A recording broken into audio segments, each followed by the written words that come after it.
Hey guys, it's Udi. Today we have an update from Arturia. They just released FX Collection 2, the second version of their effect bundle.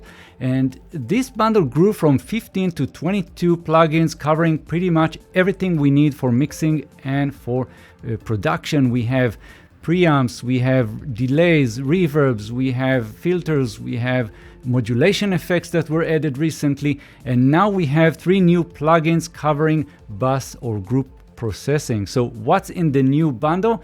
Well, first of all, we have a new plugin called Bus Force. This is an original, not trying to emulate or recreate anything. It's a parallel processor with 4 modules. We have a filter, we have EQ, we have compressor, and we have a saturator. Then we have a new plugin that is based on the Neve stereo compressor. It's called Diode 609, and we have a new EQ which is called Citadel 295 based on a Siemens unit. So let's get started and deep dive into those new plugins. Of course, if you're not subscribed to my channel, please consider subscribing. I'm uploading a lot of videos all the time, and you can find the videos on the other effects in my channel. Like the video if you like it. Okay, let's get started.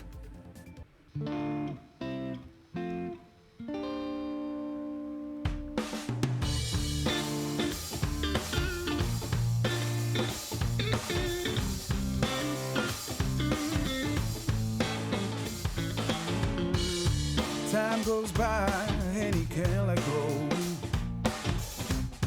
He's been running from this too long. And he can't.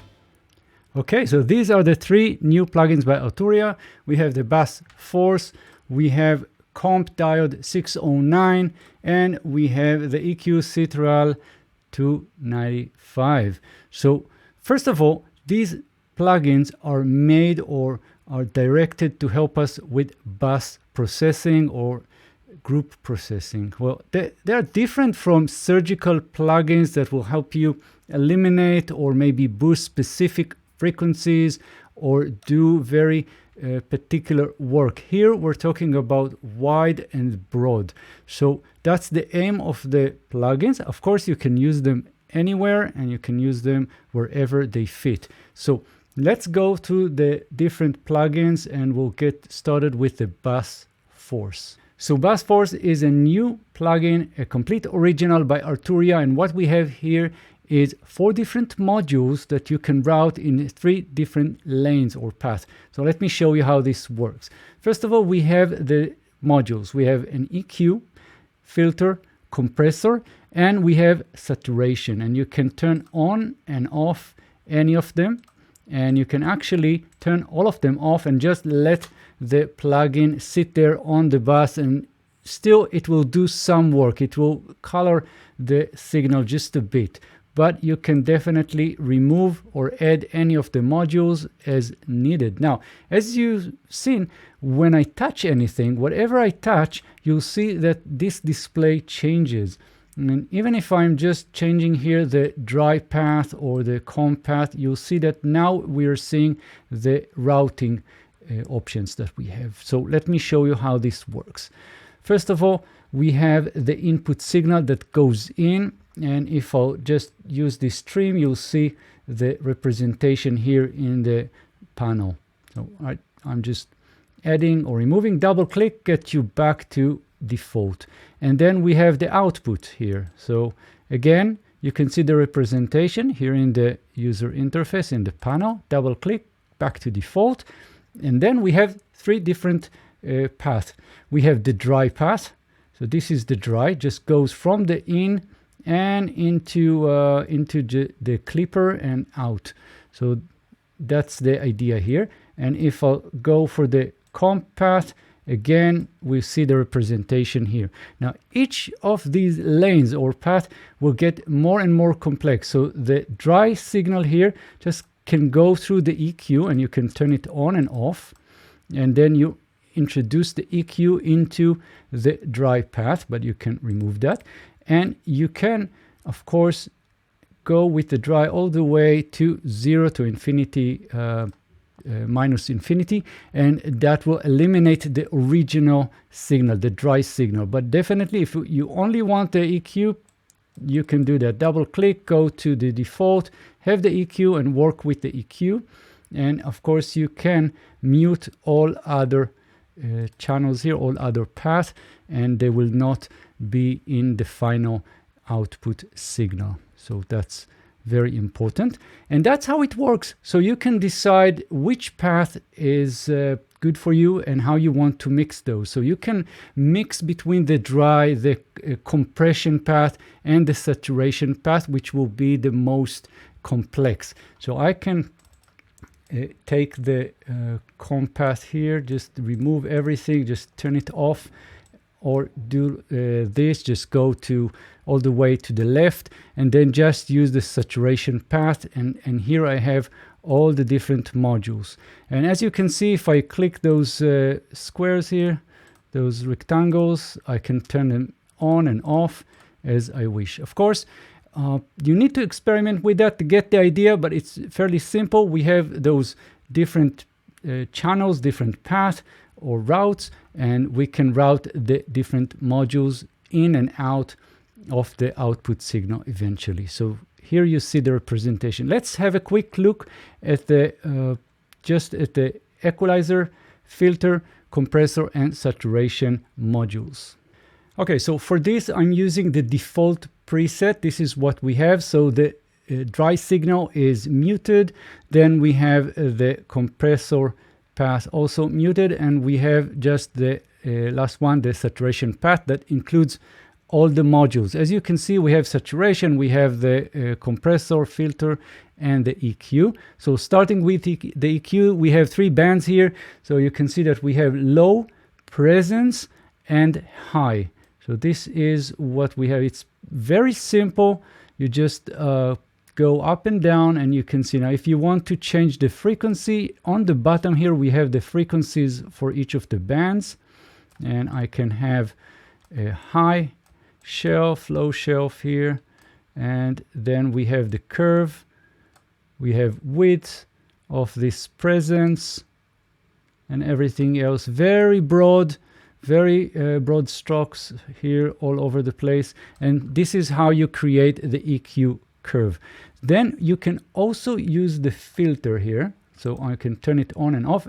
Again, whenever you touch any of the controls, the display will change, and we have high pass filter and low pass filters, and you can just adjust those with the knobs here, and we can also add resonance at the cutoff. So this is how it works, and again, can be useful, but you don't have to use it for everything. It really depends on what you're doing. For example, if you want to go with the compressor path and you want to filter out some of the frequencies that they are going to interfere with the processing of the compressor, maybe there's a lot of low end, and that will just take over everything, and it will affect how the compressor reacts. So this is important as well. So this is the filter here, and then we have the compressor module. Again, all the usual controls that you would find in any compressor. We have the attack and release, and we have stereo and dual here. We also have the threshold, and you can see the representation here. And we have force, which will change again the curve, and we have makeup gain, and also some very advanced and very useful sidechain processing here. So again, I'm not going into much details about how to use it, but if you have any questions, let me know in the comments. So that's the compressor. And finally, we have a saturation module with adding harmonics. We have overdrive that we can have here, and makeup gain. So also different types of curves. Very, very nice.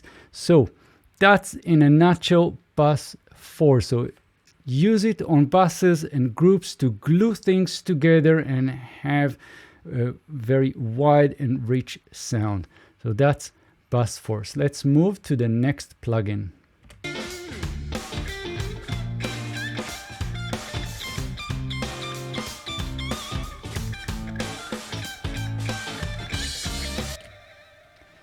So this is EQ Citral 295. I'm using it on my master bus. And as you can see, there's not a lot of controls here. This is a simple EQ, and it is intended to be used on buses and groups. So let's go through the user interface. First of all, I have the visualizer on here, so we can see what we're doing. And you can see that we have in-out options here, so we can turn it on and off. And then we have left, right, or if I'm going to mid side, you'll see mid and side. And what we have in terms of the different bands here, so first of all, we have high pass filter and low pass filters on both sides here.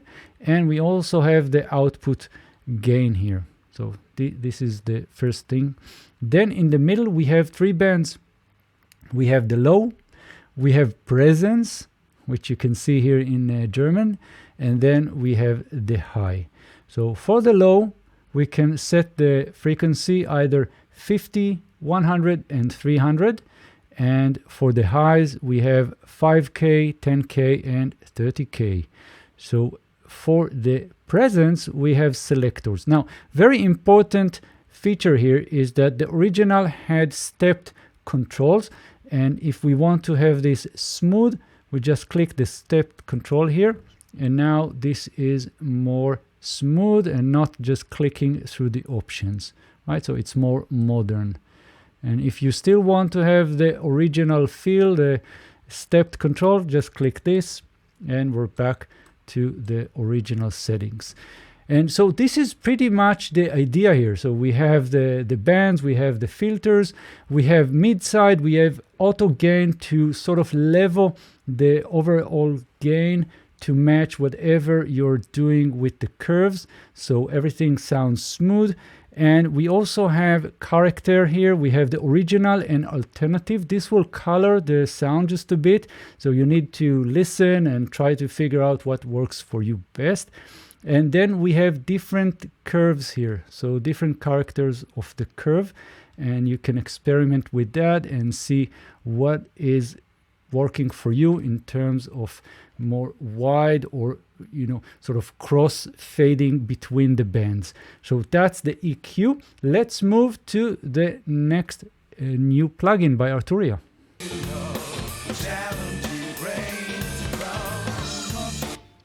So this is Comp Diode 609, and again, it's a sort of following a Neve stereo compressor, bus compressor, and we have different options here. This is also a clipper, a limiter, sorry, and we have the gain reduction view here. But let's go through the different sections. So first of all, we have the usual compressor. So we have left and right. And if we move to mid side over here, you'll see that we're changing to compress mid and compress sides. Let's go back to left, right.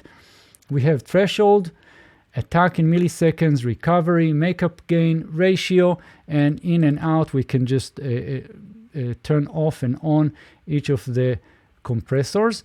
Then we have also limiter, left and right. We have the threshold, we have recovery time, and fast or slow attacks, and in and out. We can turn it on and off.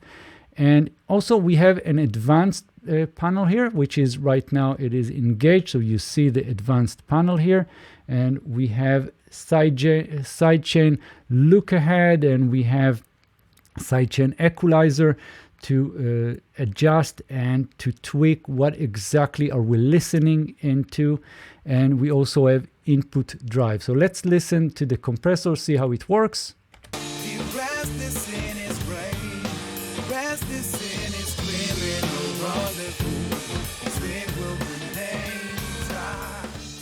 Okay, so that was the update for the FX collection. I hope you enjoyed this one. Of course, if you have any questions or anything at all, just leave comments below this video and I'll get back to you as quickly as I can. If you're not subscribed to my channel yet, please consider subscribing, like the video, and I'll see you in the next video. Thank you. Bye-bye.